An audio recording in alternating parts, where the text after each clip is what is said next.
Number 10. Handling livestock and riding horses. If you grew up on a farm in Iowa, Kentucky, or Texas, you were on a horse by age 6. You learned to approach from the shoulder, never from behind, to let the animal smell your hand, to bridle and saddle a quarter horse that weighed 1,100 pounds without flinching when it stamped. You milked dairy cows before school, your forehead pressed against the warm flank, squeezing in that strange rolling rhythm that took weeks to master. You mucked stalls, forked hay, slopped hogs, and collected eggs from under hens that pecked the back of your hand hard enough to draw blood. By age 10, a farm kid could handle a steer 3 times his own weight and drive a tractor with a manual transmission. That's not nostalgia. That's what the 1960 U.S. Census counted as normal. 30% of American kids grew up with chores involving animals that could kill them if they got careless. Number 9. Chopping and splitting firewood. Here's where liability lawyers would lose their minds. The standard tool was a 3-pound single-bit felling axe with a 28-inch handle, about $4 at true value. Your dad taught you the stance: feet shoulder-width apart, lead foot slightly back, eyes locked on the spot you wanted to hit, never on the axe head. You split stove wood on a chopping block, standing the log on end and bringing the axe down in a clean arc. For tough rounds, you used a splitting maul and a steel wedge. A 10-year-old with decent form could split a face cord in an afternoon. Here's the part that will shock you. A 1972 Consumer Product Safety Commission study found that axe injuries in children under 12 were statistically rarer than bicycle injuries, skateboard injuries, or injuries from falling off swing sets. Teaching a kid to handle an axe correctly was safer than sending him to the playground.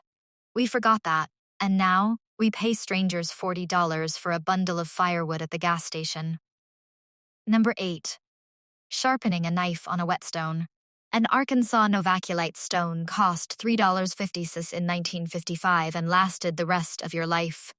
Your grandfather kept his in a cigar box on the workbench next to a small bottle of honing oil. You learned the 20-degree angle, visualized as the stone beneath and the spine of the blade raised about the thickness of 2 dimes. You pulled the knife across the stone, edge first, like you were slicing a thin layer off the top of the rock. 15 passes on each side, then stropped it on a leather belt to polish the edge. A properly sharpened pocket knife would shave the hair off your forearm. A dull knife was an embarrassment to your upbringing. Today, people mail their kitchen knives to sharpening services or simply throw them away and buy new ones. A 10-year-old in 1963 had a blade sharper than most professional chefs today, maintained with a rock and a strip of leather. Number 7. Swimming and open water survival. This was taught in public school gym class until the late 1970s in most of the country. The American Red Cross Junior Life Saving Certification was a standard requirement in 5th grade in states like Michigan, Wisconsin, and Pennsylvania. You learned the dead man's float, face down with arms spread, lifting your head only to breathe, conserving energy for hours. You learned to tread water for 10 minutes without touching the pool wall.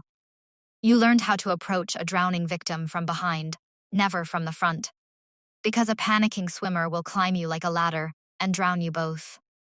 You learned to strip off your jeans underwater, tie the legs into a knot, and inflate them as a makeshift life vest. Schools dropped swim programs in the 1980s when insurance premiums tripled.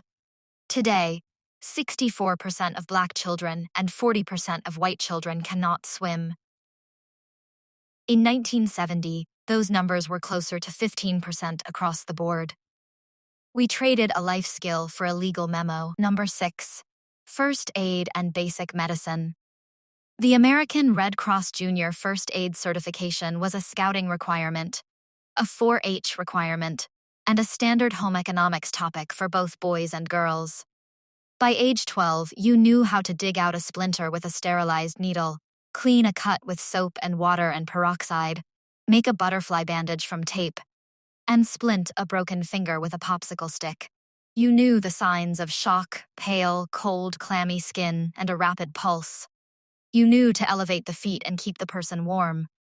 You learned the Heimlich maneuver by 1974, when Dr. Heimlich published it, and every school cafeteria in America had a poster showing the fist thrust. You knew not to move someone with a suspected spinal injury. You knew a tourniquet was a last resort. A 12-year-old in 1972 could keep a friend alive until the ambulance arrived, which, in rural America, might be 45 minutes away. Today, most adults freeze and just dial 911. Number 5. Trapping and snaring small game. Here's the one that would get you suspended today. On farms, boys learn to set a rabbit snare by age 8. Copper wire, about 18 gauge, bent into a loop with a slip knot, placed in a runway where rabbit tracks pressed the grass flat.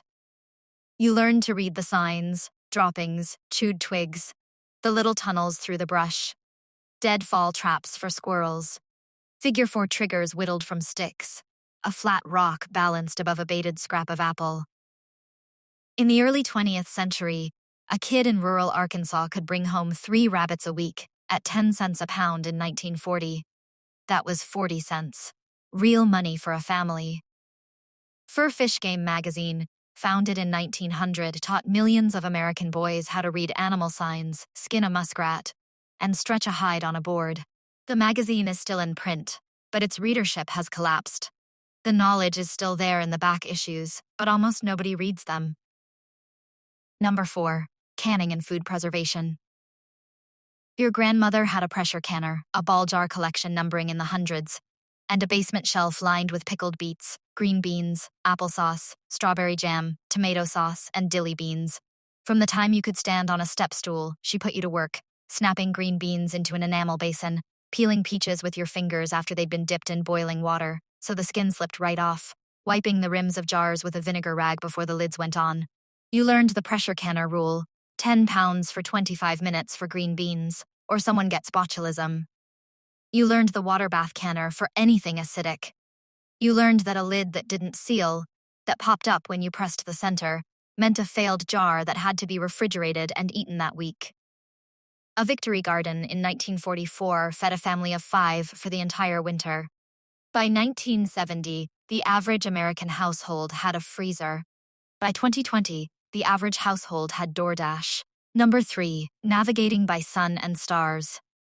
Schools actually discouraged this by the 1970s, replacing it with rote memorization of state capitals.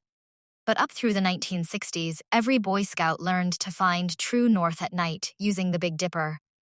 Find the 2 stars at the end of the ladle, the pointer stars. Draw an imaginary line through them. Extend it about 5 times the distance between them, and you hit Polaris, the North Star. Polaris never moves. It sits within 1 degree of true north all year round. During the day, you learned to tell time by driving a stick into the ground and watching the shadow. A shadow stick compass. A Kentucky farm kid in 1955 could walk out of the woods at midnight, locate the Big Dipper, and head home in a straight line. The Pentagon still teaches this to special forces. Ordinary American children learned it from a paperback handbook that cost $1. In a grid-down scenario, the kid who knows Polaris is the kid who finds his way home. Number 2. Marksmanship with bow, slingshot, or bub gun. The Daisy Red Ryder bub gun, launched in 1940 and selling for $2.95, taught an entire generation how to aim. Kids spent whole summers shooting tin cans off fence posts, paper targets pinned to hay bales, soda bottles floating in the farm pond. You learned breath control. Inhale, exhale halfway. Hold, squeeze. You learned sight alignment. The front post centered in the rear notch, level at the top. The Fredbear recurve bow, about $30 in 1962, taught you archery at camps that ran in every state park. A slingshot cost nothing. You cut a Y shape from a dogwood branch, strapped on 2 lengths of surgical tubing from your mother's medicine cabinet, and added a leather pouch from an old shoe tongue. A kid in 1968 with a slingshot could hit a Coke can at 30 feet 9 times out of 10. Today, an adult with a laser-sighted AR-15 misses paper at 25 yards. The skill was in the practice. The practice was in the backyard. The backyard is gone. Number 1. The self-reliance mindset. Final pattern break. This is the one that matters most, and the one we've lost completely. A 1969 study by the American Academy of Pediatrics found that the average American child aged 7 to 12 had a free-roaming radius of 1.8 miles from their front door. Mom sent you out after breakfast with a peanut butter sandwich in a paper bag. You came home when the streetlights came on. You got lost. You got bored. You solved your own problems. You built forts, crossed creeks, climbed trees higher than your mother would have allowed if she had known. When you fell and skinned your knee, you didn't cry for her. You packed it with mud, tied a bandana around it, and kept going. A Clemson University study in 2019 found that same free-roaming radius had shrunk to roughly 300 feet, the backyard. 12-year-olds now carry smartphones with Find My iPhone so their mothers can see them at all times. Something broke somewhere. You cannot teach a child to survive if you never let him out of sight long enough to try. Every skill on this list, from the pocket knife to the Polaris fix, rested on this one foundation. Parents trusted kids. Kids figured it out. Nobody sued anybody. And the country that produced those kids won 2 world wars, electrified itself, and walked on the moon. Here's my challenge. Pick one of these. Teach it to a kid in your life this week. The pocket knife, the square knot, the one-match fire, the Big Dipper at night. Show them how. Then come back and tell me whether you think we lost something real, or if I'm just another old-timer complaining. Because these were not party tricks. They were the bedrock of an entire civilization, passed down from father to son and mother to daughter for 200 years. And we let it go in a single generation. Your great-grandfather knew.